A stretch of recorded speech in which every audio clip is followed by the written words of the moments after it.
In Chapter 2, we first hear about Jekyll's will. Mr. Utterson had refused to lend the least assistance in the making of it. It provided not only that, in the case of the decease of Henry Jekyll, MD, DCL, LLD, FRS, etc., all his possessions were to pass into the hands of his friend and benefactor, Edward Hyde, but that in case of Dr. Jekyll's disappearance or unexplained absence for any period exceeding 3 calendar months, the said Edward Hyde should step into the said Henry Jekyll's shoes without further ado. Dr. Lanyon is also seen in this chapter, and he says this about Jekyll. I see little of him now. It's more than 10 years since Henry Jekyll became too fanciful for me. He began to go wrong in mind.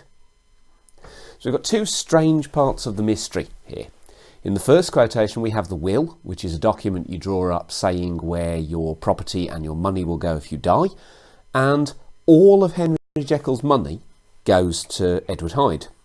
Now that's not too unusual if Edward Hyde is really a friend of Dr. Jekyll, but the really unusual bit is that if Jekyll disappears for longer than 3 months, then Edward Hyde just takes over his life. Now, Utterson refused to have anything to do with it because, in his opinion, that would allow Edward Hyde just to kill off Jekyll without a threat of the law. Dr. Lanyon has had a mysterious disagreement with Jekyll and hasn't seen him.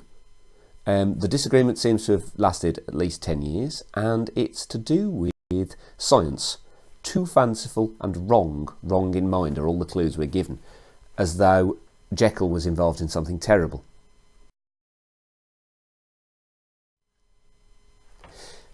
The chapter also features Utterson beginning to dream about Hyde, Hyde working his way into Utterson's mind.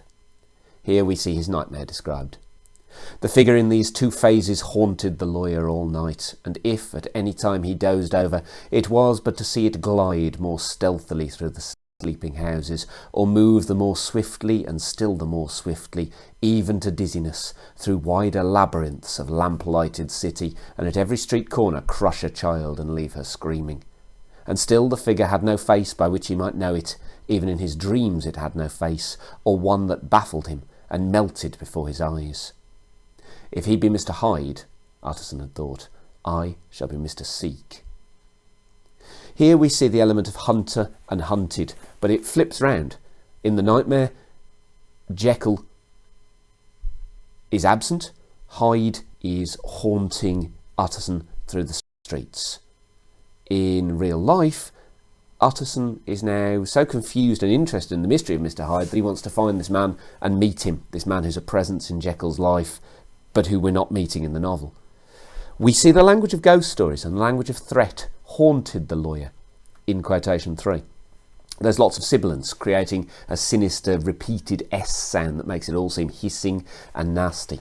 We see words to do with movement, glide, stealthily, swiftly, swiftly, and those seem quite secretive and quite sneaky. We see the violence of crush a child and leave her screaming, reminding us of the horror of what Hyde does. We also have the nightmarish image of the melting face, which partly symbolises the mystery of Edward Hyde and partly is suggesting that there's something hard to grasp or hard to get at about him.